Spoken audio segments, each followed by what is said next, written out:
Hey guys, Jesse here from the Subi Sanctuary, and in this part 2 of the STI swap into the GC8 Coupe, we are actually going to finish it up. So that includes installing everything we need to, finishing up all our wiring, and completing the car back into what you see here.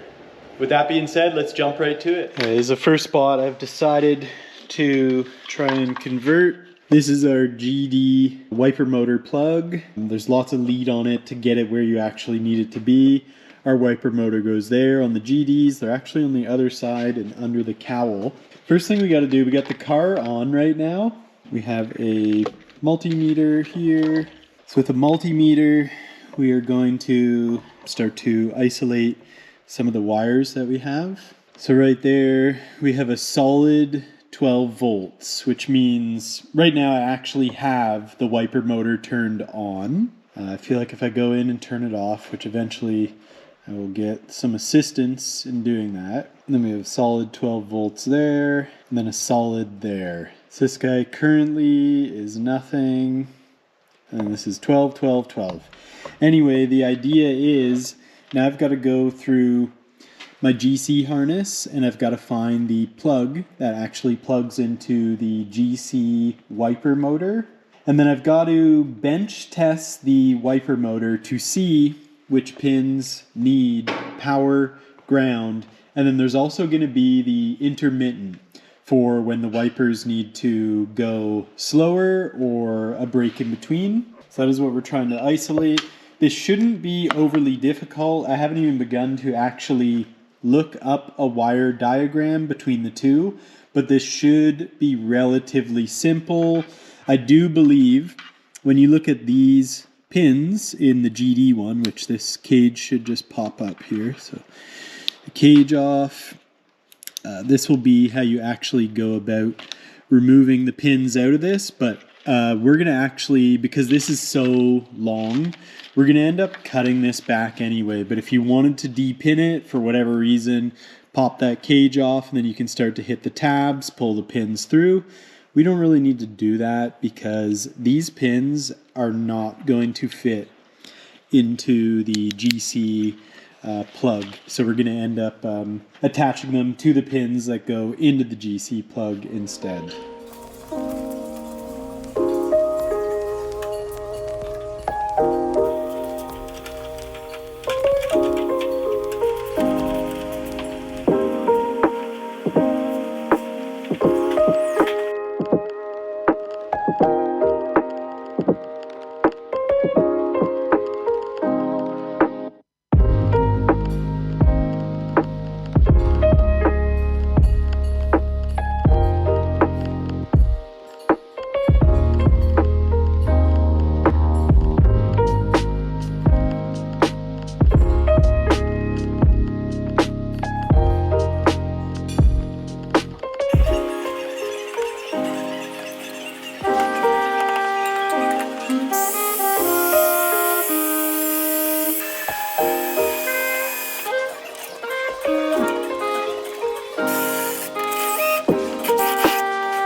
All right, up at the light here, you can see someone had previously done some really cool wiring.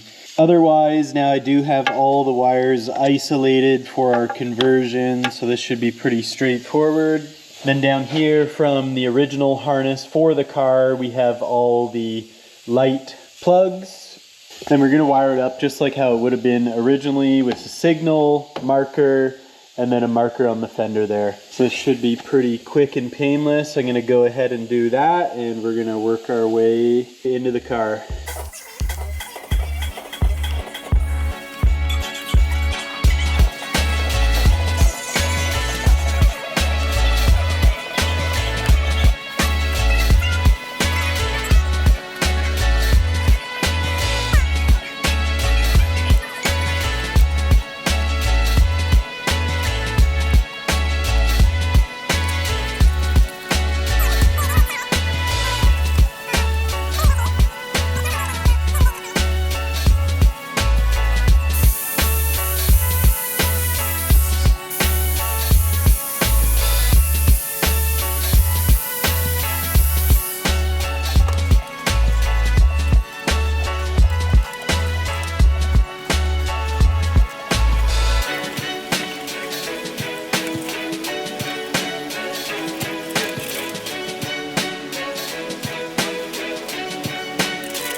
All right, well that wraps up this series on the 2005 STI into the GC Coupe or RS Coupe.